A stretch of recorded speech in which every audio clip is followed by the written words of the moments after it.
चुप रहना सीखना होता है। जरूरत से ज्यादा बोलना या फिर हर वक्त बोलते ही रहना, ये सब हमारी अंतर यात्रा में बाधा बन जाती है।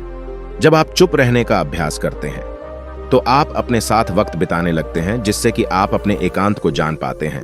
और एक बार अगर मन में एकांत स्थापित हो जाए तो आपकी आंखों में, आपके चेहरे पर वो सादगी, वो एकांत, वो स्पष्टता की झलक, सब कुछ सामने नजर आने लगता है। कुछ साबित करने को नहीं रह जाता, कुछ बताने को नहीं रह जाता, सब कुछ आंखों में देखा जा सकता है। चुप रहने वाले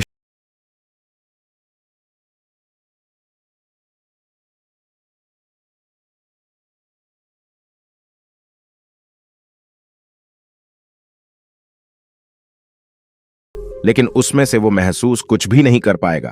उसे दिखाई दे जाएंगे पहाड़, सूरज या फिर उसकी लालिमा, लेकिन उस सुंदरता को, उस विराट को, उस अद्वैत को वो कभी नहीं देख पाएगा। अगर चुप रहने की कला सीखनी है तो तुम्हें सबसे पहले एक बात ध्यान रखनी होगी कि तुम्हें किसी को भी प्रभावित करने की कोशिश नहीं करनी है। ज्यादातर लोग इसी वजह से ज्यादा बोलते हैं क्योंकि वो दूसरों को प्रभावित करना चाहते हैं, अपने आप को साबित करना चाहते हैं, और उस साबित करने के चक्कर में वो शब्दों के जाल में फंसते चले जाते हैं और धीरे धीरे वहीं उनकी आदत बन जाती है। अगर कोई व्यक्ति दूसरों को प्रभावित करना चाहता है तो वो कितने लोगों को प्रभावित कर पाएगा, उसकी ये भूख बढ़ती जाएगी और वहीं संसार में सभी को कभी भी प्रभावित नहीं कर पाएगा। इसलिए यह समझने की बात होती है कि बहिर्मुखी होने की बजाय हम अंतर्मुखी होकर अपने आप को समझ सकते हैं।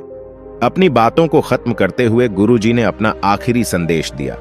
उन्होंने बताया कि अगर कोई व्यक्ति ज्यादा समय तक चुप नहीं रह सकता तो उसे थोड़े समय से अभ्यास करना चाहिए। निश्चित संकल्प लेकर किसी व्रत की भांति दिन में कुछ समय या फिर हफ्ते में कुछ समय या फिर एक दिन चुप रहने का अभ्यास जरूर किया जाना चाहिए।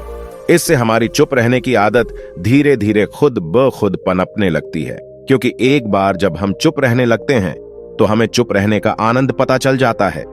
उसके बाद हमें प्रयास नहीं करना पड़ता, बल्कि हमारा मन आनंद की तरफ अपने आप बढ़ता चला जाता है। चुप रहने की कला सीखने के बाद आपकी बुद्धिमानी और आपकी स्पष्टता दोनों में बहुत ज्यादा फायदा होगा। वास्तविकता में जिसे दर्शन कहते हैं वो मौन रहकर ही किया जा सकता है। इसके बाद सभी बच्चों से कुछ समय चुप रहने का संकल्प लेकर गुरुजी ने अपनी बात खत्म कर दी और सभी बच्चे रात्रि का भोजन करने के लिए एक साथ भोजन कक्ष में पहुंच गए। तो दोस्तों, कैसी लगी ये कहानी आपको कमेंट सेक्शन में जरूर बताना। तो मिलते हैं किसी अगली कहानी में, तब तक के लिए अपना ख्याल रखें। दोस्तों, वीडियो पसंद आए तो हमारे चैनल दुर्गा प्रो स्टोरी को लाइक, शेयर और सब्सक्राइब करें। धन्यवाद।